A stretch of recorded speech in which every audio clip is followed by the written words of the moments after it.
This bustling town on the outskirts of Delhi is the starting point of one of the most ambitious infrastructure projects of our times.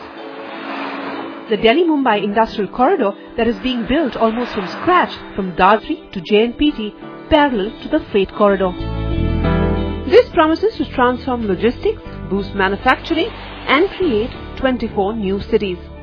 So we caught up with the man in charge of it, its CEO, Amitabh Kant, to find out what the real progress has been. To my mind, the project has been fairly satisfactory. It's a difficult project. It's a complicated project. It's a project which cuts across several states. It's a project which deals with land, water, gas. All these are very, very complex issues in the context of India. But I think the project by itself has made very steady progress. The dedicated freight corridor which connects Delhi and Mumbai, that's a separate organization, but that's moved ahead. On the DMIC side, we did the perspective plan. We identified the 7 new cities which had to be done. We've finished the master planning of these cities, which normally takes about a decade in Indian context. We got these new cities through a very transparent process, notified by inviting objections, so they've been notified. We've been through the process of environmental clearance for this, and we've moved ahead very substantially with land acquisition. So to my mind, out of the 6 states that we deal with, 5 of the states have moved ahead very fast forward. 1 has been rather slow, and our objective is to bring that 6th state on. So UP has been a little slow, but I think they are now moving fast and they should catch up with the rest. Okay, the most vocal problem and hurdles were in Maharashtra. Has that been solved, especially around land acquisition in Raigad? We're dealing with Maharashtra in 2 areas. We're dealing in close to Aurangabad and Shendra, and we are dealing with Dighi port area, which is the Raigad area. On Shendra, Maharashtra has moved very ahead. In fact, they've almost taken over the first phase of that area.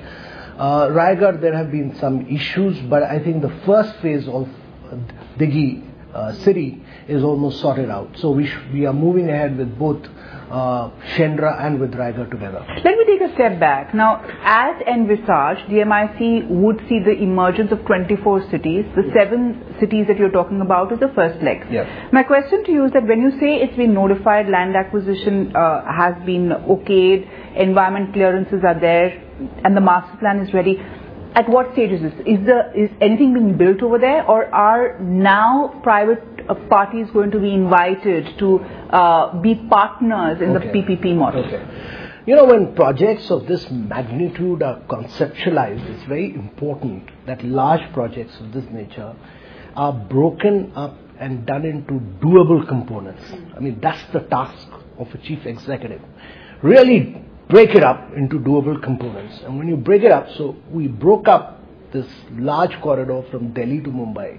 Many people have this feeling and perspective that actually we're building all this between Delhi and Mumbai. No. There's a train which will run between Delhi and Mumbai, and actually 74% of the goods today move by road. And all these goods will move by this container train, and actually this will really put containers within 14 hours into the ports on the western coast of India. Sure. So both sides of this, we are creating new manufacturing cities. The original mandate was 24. We broke it up into 7. We finished the planning of 7. From the 7, we did the integrated plan, and then we broke it up into what is the trunk infrastructure. So when you create a city, you have to do the drainage, the sewage, the solid waste, the internal roads. All that, to my mind, is commercially non-doable. And this is a process which will take about close to 18 months, creating the backbone of the cities. And once these are created, then the remaining projects will be on the PPP basis. While DMIC has big ambitions, the fact is that it was an idea thought up in the good times between 2007 and 2008, at a time when India was the flavor and infrastructure the focus. Since then, things have gone downhill, and this project is up against a lot, especially the need for private partners and money. Each of the new cities envisaged along the route will cost 35 to 40,000 crore rupees, and this will have to mostly come from the cash-strapped private companies. But Amitabh believes that this will not be difficult. To my mind, every project in India which is well structured and adequately de-risked, that means that if the government has done its homework of getting the land, getting all the necessary approvals, getting environmental clearances, housed in that SPV, and then puts it out to bidding, I've rarely come across a project which has not attracted good private sector enthusiastic bids. So what we do is we form an SPV, we take about close to 40-45 clearances, we go to the Ministry of Environment, take the environmental clearances, we go through public hearing, we do all that bit and put all those approvals in the SPV. So we are actually adding about 35 to 40% of the value of the project into that SPV before we put it out. But so you're confident of getting private participation? I'm absolutely confident. And have you got anything on the table right now in terms of we are doing several projects. We're actually doing Asia's biggest desalination project, which Hitachi and High Flux are doing in Dahej, which is industrialized very rapidly, but faces a very severe water problem. We are doing two very innovative projects with Toshiba and Kansai in Nimirana and in Manesa for smart technology. We are doing a logistic data bank with Hitachi.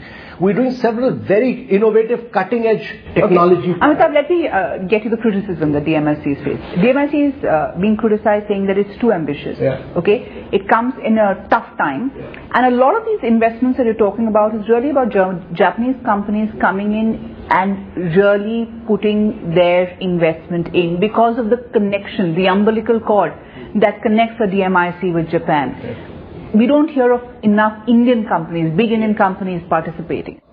A project of this nature is back-ended. Many of these projects actually require long-term lending at reasonable rates because they break even in 12 years, 13 years in several of these projects.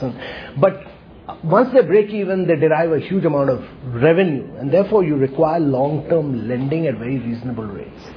And the country which is actually adequately equipped to provide this kind of lending for infrastructure projects, and also to bring in cutting-edge technology for infrastructure and enable India to make a quantum jump in technologically, because we've been a very reluctant and a late urbanizer, is Japan. And therefore, several of these Japanese companies are working with us on smart city projects.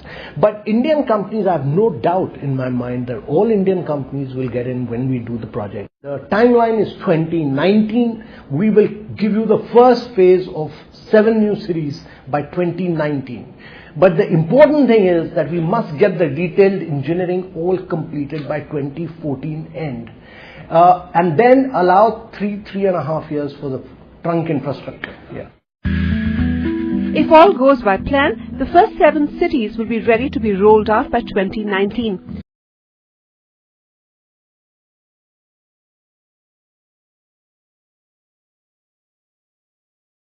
And Kant insists that this time will be crucial.